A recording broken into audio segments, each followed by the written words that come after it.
I'm Dr. Jennifer Huffman, and I'm here today with Dr. Bonnie Price Linden, and we're going to talk about ABA. We have a lot of families that ask us about ABA, and we both have a lot of experience.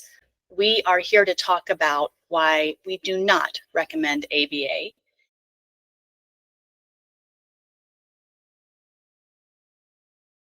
I am Dr. Bonnie Price Linden. I'm a pediatric neuropsychologist practicing in New York and Michigan, licensed in both states as a psychologist through the interjurisdictional pact available across the country. I'm able to provide services in many states, and a list of that can be provided on my website, Linden Neuropsychological Services, PLLC, or through SIPAC.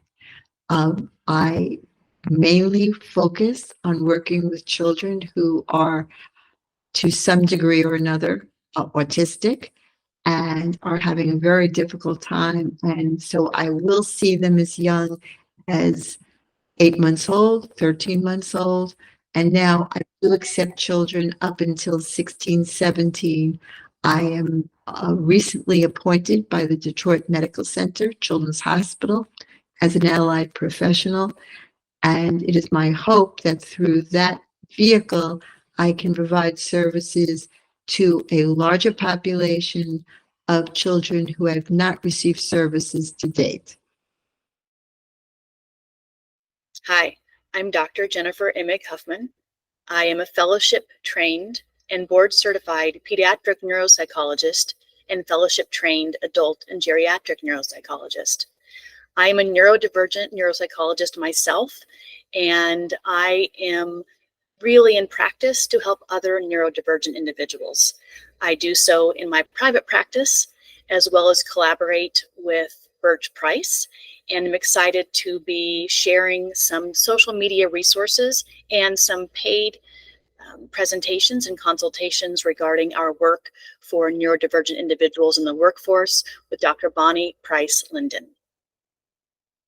Dr. Price Linden, I would like to ask you if there is one thing you would want individuals to know about ABA, the public, providers, what would it be? In my opinion, if ABA were a viable program, it would be working. And the children would move through the school system into employment, into college, into trades, and be successful. And ABA is not working by any measure. And the children are left, as they grow up, helpless. And families are left with hopelessness because they have invested so much time, if not money, in making certain that their children were receiving what they believe was the best methodology.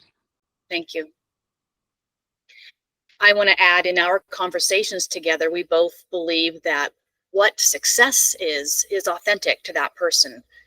What was success to me is not the same as what your success is, nor is it the same as what the kids that we work with, their success. But that ability to have your own agency and develop what is true for you and authentic for your own well-being and success, that's what we're looking for, rather than a societal description of success. We certainly support that each individual has their own ability to get to the place that's true for them. And I believe I can speak for the both of us in saying that ABA does not get them to that place. ABA takes away the agency. It takes away the independence, as it makes them really dependent on complying to others.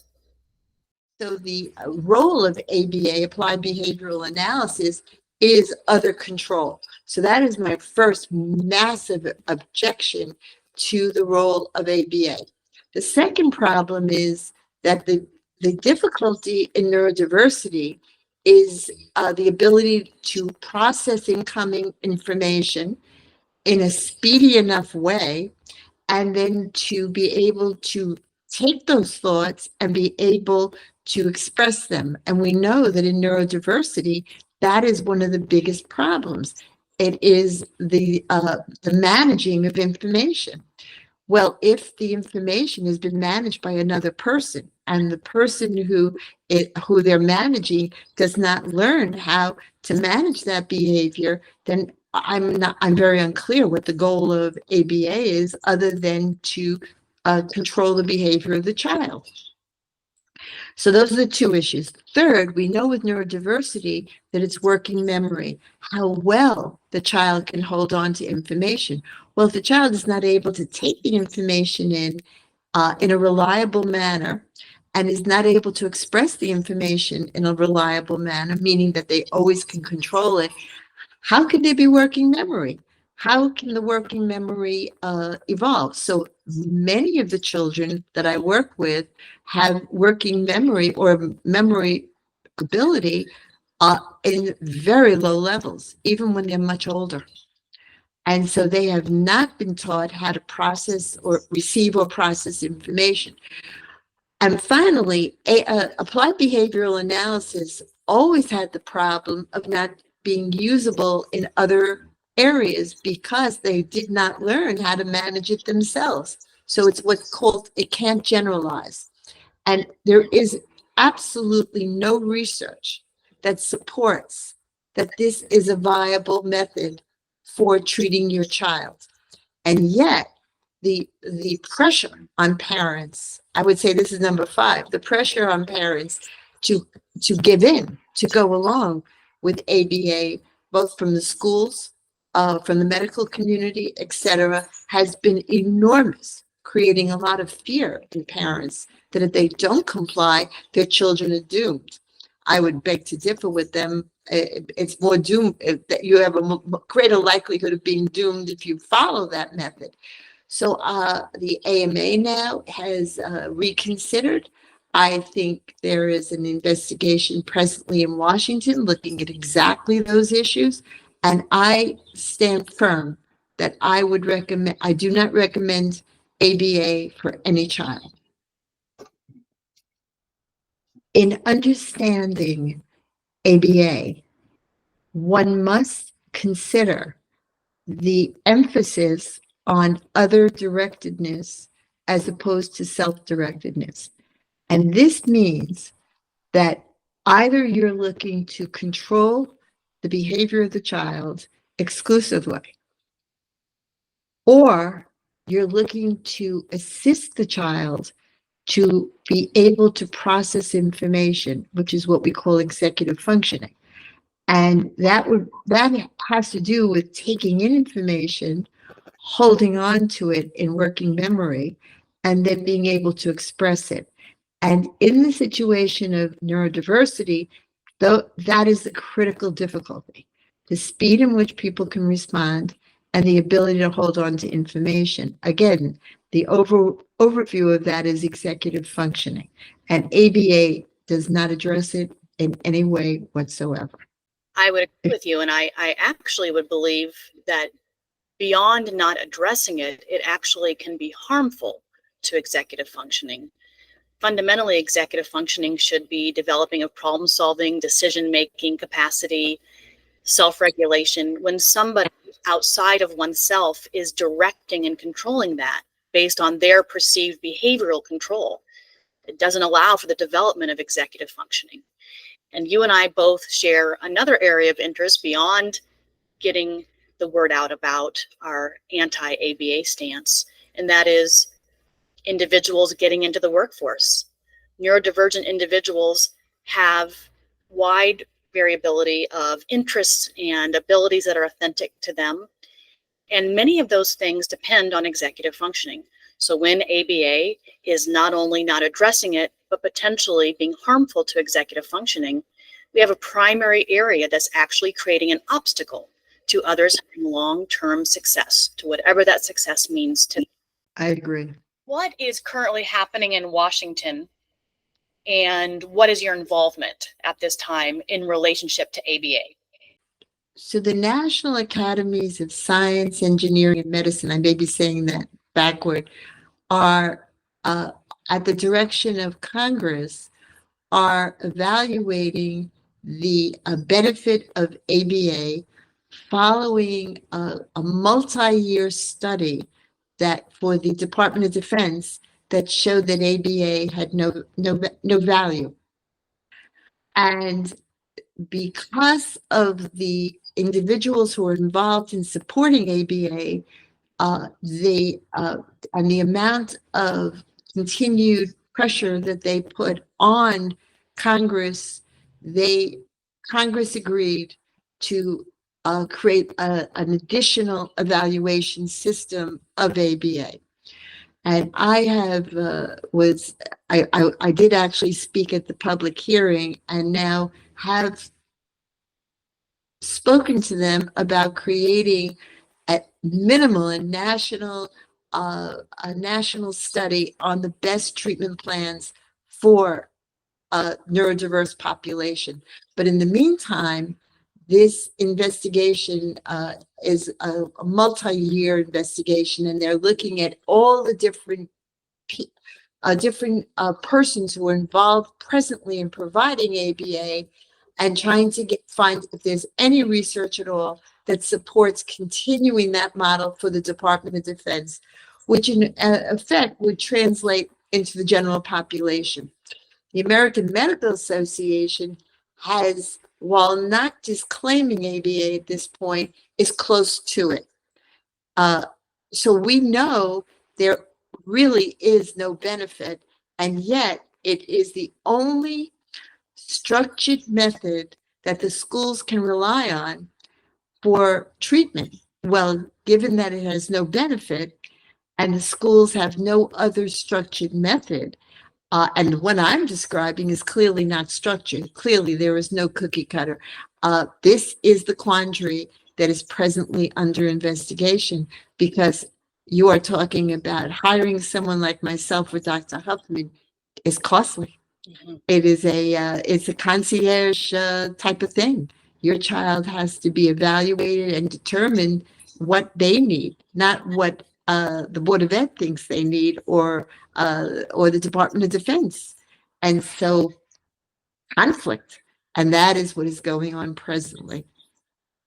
I think one of the things you and I have both talked about that's frustrating for us is the level of individual working with the children. So you and I, between our undergraduate and graduate degrees, internship, postdocs, there is an amazing amount of schooling that we do to specialize in these areas and to work with the kids and the families. And ABA is typically done by individuals with maybe a fifth of that level of schooling, often being supervised by somebody that's not even in that home. So that's one of, I think, our biggest concerns is even outside of ABA, we have individuals that are spending the most time with very vulnerable children who have limited training in actually understanding the nuances of child development, understanding not just the behaviors, but what's going on underneath those behaviors. Some of the things the kids are doing things they're doing because it's enjoyable. Some of the things the kids are doing, they're doing because they are frustrated. Some of the things they're doing because they have sensory issues. So when ABA is looking at that, and it is a cookie cutter approach, when it's looking at that behavioral approach, what should be happening is individuals at the level of ourselves understanding with that child and the family what their unique strengths and obstacles are and what needs to happen for that individual child, rather than that being directed and controlled by individuals with much less training than us. And really their training is just focused on behaviors. Yeah, I would add one thing in our training, and I'm sure this is true for both of us. Following our doctorate, I had many years of supervision. Yeah.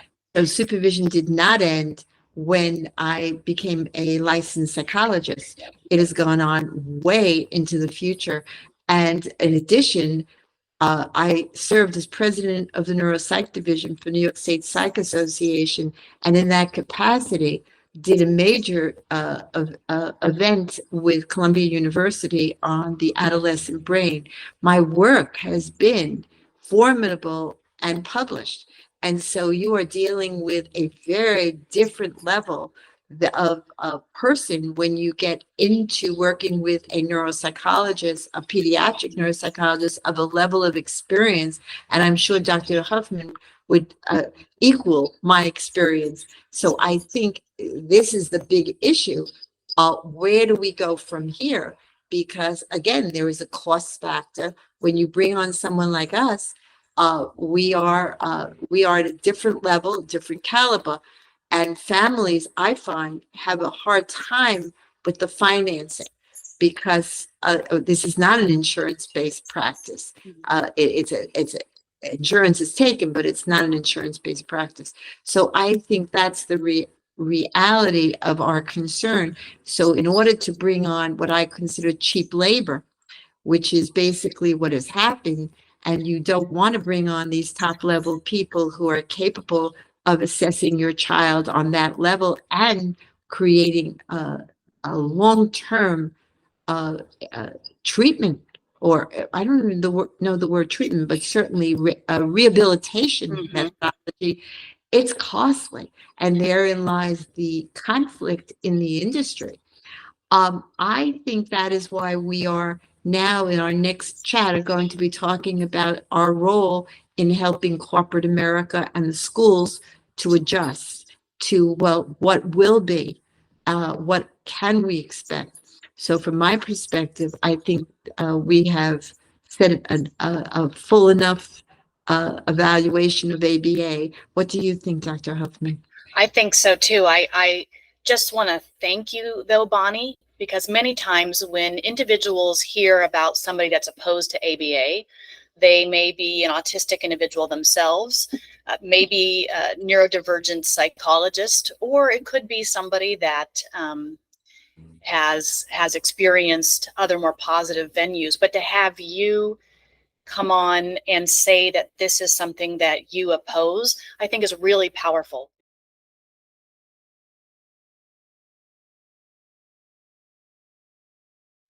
Dr. Price Linden, can you share what would you want the committee to know that's making a decision about the viability of ABA? Thank you, Dr. Huffman. I can sum it up this way. Number one, the use of ABA for the last very long period of time, basically decades, has resulted in a growing number of young people who are unemployable. Or if they're employable at the lowest of levels. And if they get graduate or higher levels of education, they often cannot maintain. ABA failed. Two, ABA was at the beginning of understanding about neurodiversity. It took place many decades ago when we thought this was an aberrant behavior situation. And now, as it has grown to be 1 out of 25, or basically 75% of your workforce, we have come to realize that this is not about aberrant behavior. This is about the way a person processes information, and that can be helped and assisted. But if it is not, and it is strictly done through intervention like ABA, very likely there'll be failure. Three, it is very hard for me as a practicing neuropsychologist for many years to understand that given the information we have in front of us, that we are still pursuing in some almost emperor has no clothes way of looking at it, that somehow ABA will shine. I am here to tell you it hasn't shown, it doesn't shine now, and it never will shine. It has failed. Thank you. Can you clarify what you mean by employability? Does that mean that everyone will be employable? As a pediatric neuropsychologist, one of the regrets I have is that I did not understand the longevity, that this was a lifespan issue when I first started. And so much of what I did was focused on successful functioning at the present. I now know that the long view of what I do must be front and center all the time. And what I mean by employable is that the person can reach a level of independence. And independence in this society, being a capitalistic society, would be the ability to earn a living, either by working in a corporation or by, so they would have to be able to deal with HR, with being self-employed, whatever the method, or McDonald's. I don't think that I think what that would be. I think that would be up to the person. But the fact is, they need an income. And to be independent, they need an income. And that must be my scope of practice now. Dr. Linden Price, you mentioned that ABA does not lead to employability. Is there a reason why you think that that is the case? ABA was focused on aberrant behavior and the control of it. ABA was clearly not designed to focus on how a child processes information and becomes self-determining. And so I think right from the beginning, its whole purpose was not for the benefit of the child, but for the benefit of the society in which the child was functioning. I guess the idea was that the child would benefit strictly because they could now function better, but that has not been the case. You mentioned compliance training in reference to ABA. Can you tell me what you mean by that? ABA was designed as a model for compliance, the compliance of the child with whoever was directing them. If we take aside the fact that most of the people working with these children are not professionals, barely professionals, under supervision of a behavioral specialist, I don't even know the degree of what that supervision even accounts for. Uh, there is some prescribed notion of what they want the child to be. And so compliance is, you will give me what I want through things like, look at me, no, look at me, now look at me, that type of thing where you're reinforcing the child's paying attention until the child is in a rage at what you are putting them through. It is about stripping away self-determination. The very essence of what the United States was formed upon, our belief that every person should be able to self-determine. That's a capitalistic society. Well, this is more a control situation, a controlled state. And these children have been living through a controlled state. They are angry, rightfully so. And there was no stopping it. Dr. Price Linden, there are so many charged emotional feelings about ABA, and we've shared and talked about those. But I love the way you're really just being very clear about what is this long-term concern that we have. So it is about the fact that neurodivergent individuals do not turn into non-neurodivergent individuals. It is how they process, it is who they are, and we want to make them more successful in the workforce.